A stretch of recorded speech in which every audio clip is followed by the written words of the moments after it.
Two Tennessee men are trying to bring our country together with a bike ride from coast to coast. Andre Block Sr. and Jonathan Williams do not agree on politics, and they come from very different backgrounds. But they set out on this unity ride to prove everyone can find something to agree on, no matter how many differences they may have. Vlad Duthiers spoke with them after they finished their journey just this past week. Vlad, good morning again. Good to see you again. So from Portland, Maine to Portland, Oregon, and everywhere in between, these two men, a small business owner and a film student, have cycled nearly 3,000 miles across the United States in 6.5 weeks to bring attention to one important idea.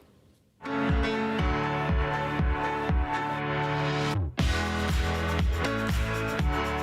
Unity Ride kind of came out of that concept of, two people, different backgrounds, different skin color, different political leanings. Just set a common goal, a lot could be accomplished. So, Jonathan, what do you talk about when you're on these long rides together? A little bit of everything. We do get into some very serious, heated conversations about a lot of things. We talk about America. We talk about immigration. Right, we talk about politics in general. Right, yeah. We talk about Black Lives Matter. There are times when it's like, dude, I adamantly disagree with you. But there's a lot of times when we adamantly agree with one another. The two Knoxville, Tennessee men became fast friends after meeting at a New Year's Eve party in 2015. They've since embarked on a cross-country journey together, not once, not twice, but 3 times. In D.C., I think we talk about current issues. We rode in the ride. But 2020's ride carries even greater meaning for the duo. Have you found through your discussions that you've been able in some way to change each other's minds about one particular thing? As a white American, I don't necessarily understand some of the issues that Black America has with police today. First trip that we did together in 2017, Andre was a little bit ahead of me on the bike, and I came up behind him, and there was a police cruiser right around the corner that had basically was stalking Andre, and I didn't notice it. I didn't see it. And I'm scared.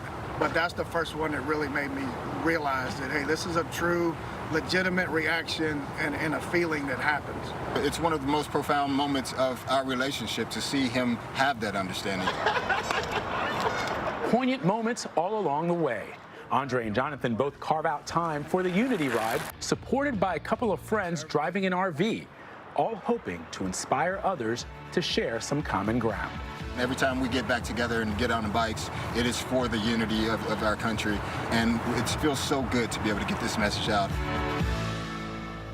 Andre and Jonathan have experienced a positive response and sparked curiosity in the people they've met along the way. The two hope to keep the Unity Ride going with another trip next year. What was really profound about that, y'all remember that song, Walk a Mile in My Shoes? Yes. That's what happened during that moment. Yeah, in real time. And I love it. Such a moving story. Yeah, it's too bad he got to see it, but in a way, I'm glad he got to see it. So that was the whole gives you point. A better understanding. Is they understand each other and what they see in the country. I love that piece. And I love that all that began with a chance meeting at a New Year's Eve party. Exactly. Exactly. Nicely done, Mr. Duthiers. Thank you very much.